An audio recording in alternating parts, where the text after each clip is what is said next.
अभी कागजों की कैद में बस नाम रह जाएंगे, वो जो हमारे थे सिर्फ दावे में रह जाएंगे। इस बिल के द्वारा मीठी ईद के जायके को कड़वा करना यही असली सौगाते मोदी था। मैं सबसे पहले दाद देना चाहती हूँ इस बिल के टाइमिंग की, कि अभी ईद की रौनक बुझी भी नहीं थी और हमारी जड़ों पर एक नया फरमान लाया गया। पहले उत्तर प्रदेश में मुसलमानों को नमाज पढ़ने पर रोक लगाई और फिर सौगात में ये बिल लाया गया। निसार में तेरी गलियों पे है वतन, जहां चली है रिवाजो गैर कि कोई ना सर उठाकर चल सके। मैं सभापति जी आपको ये बताना चाहती हूँ कि ईद के मौके पर एक विधवा महिला अपनी लड़की के साथ मेरे पास आई और उसने बताया कि वह एक वक्फ की प्रॉपर्टी में रहती है, वही उसके सर पर छत का काम भी करती है और उसकी रोजी रोटी भी वहीं से आती है। वो इस बिल को लेकर इतनी फिक्रमंद थी कि कहीं उससे वो उसकी संपत्ति ना छीन ली जाए। वो अकेली एक ऐसी महिला नहीं है, ऐसे लाखों लोग हैं जो वक्फ की, गरीब लोग, गरीब महिलाएं जो वक्फ की संपत्ति से अपना रोजगार चला रहे हैं। और ये जो वक्फ बाय यूजर क्लॉज के हटाने से लाखों वक्फ की जायदाद अपना स्टेटस खो देंगी और लाखों लोग, इसी तरीके के लोग सड़कों पर आ जाएंगे। वक्फ क्या है, वक्फ बाय यूजर क्या है? इसका ये मतलब है कि कोई जायदाद अगर सालों से दीन और भलाई के कामों के लिए इस्तेमाल हो रही हो तो वो खुद ब खुद वक्फ मानी जाएगी। हिंदुस्तान की अदालतों ने भी इस बात को तस्लीम किया है।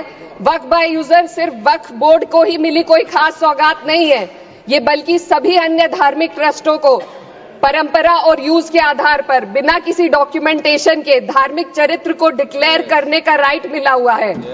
भारत के संविधान के आर्टिकल 13 क्लॉज 3 में कस्टम और यूसेज को कानूनी वैधानिकता प्रदान करता है। इसी आर्टिकल से वक्फ बाय यूजर भी निकला गया है। इस बिल के कानून बनने पर वक्फ बोर्ड तो इस प्रोविजन से हाथ धो बैठेगा, लेकिन अन्य धार्मिक ट्रस्टों को यह सुविधा जारी रहेगी। इससे भारतीय संविधान के आर्टिकल 14 और 15 का सीधा उल्लंघन है, जो धर्म और जाति के आधार पर भेदभाव और कानून के सामने सभी की बराबरी पर जोर देता है।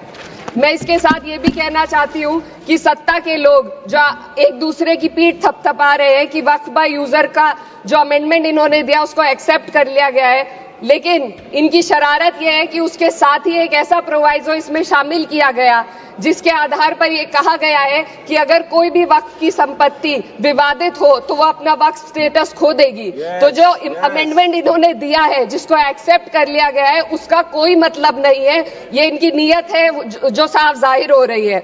सोने पर सुहागा एक काम और किया है। सरकार ने वक्फ की कानून के सेक्शन 107 को हटाकर लिमिटेशन एक्ट में 12 साल तक ही किसी के खिलाफ अदालत में जाने का प्रोविजन है। सेक्शन 107 में बोर्ड को लिमिटेशन एक्ट से राहत मिली हुई थी। वक्फ बोर्ड कभी भी अवैध कब्जाधारियों के खिलाफ अदालत जा सकता था। अगर ये सेक्शन ना हो तो अवैध कब्जा करने वाले लोग कानूनी प्रक्रिया का फायदा उठाकर वक्फ की प्रॉपर्टी को हड़प सकते हैं। अन्य धार्मिक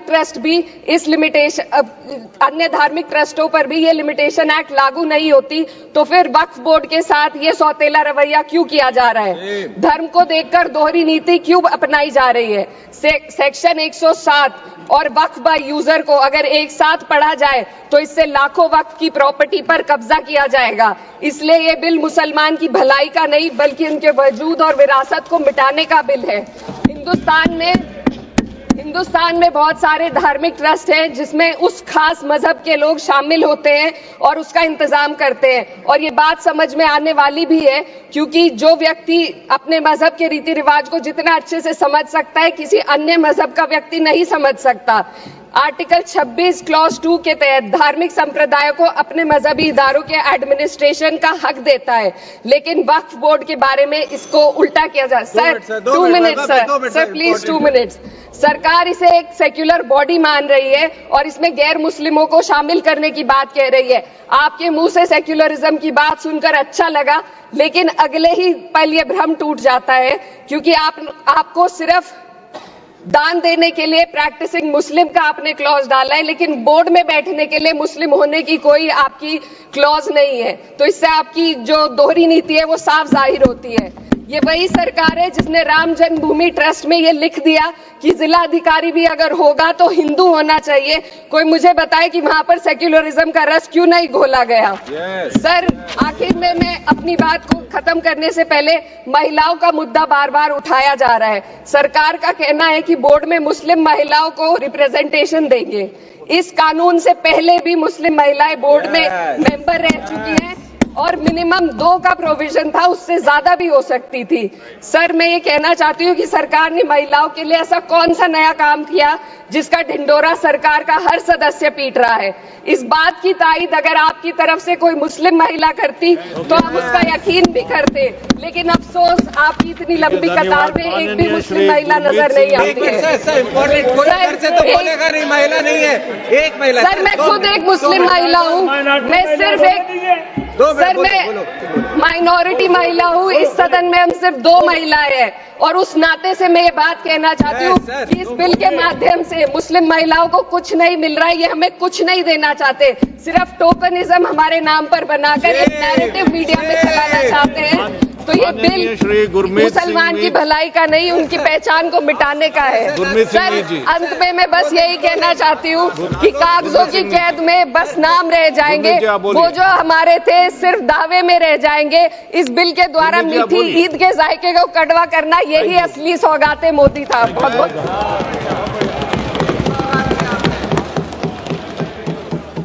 धन्यवाद सभापति जी। मैं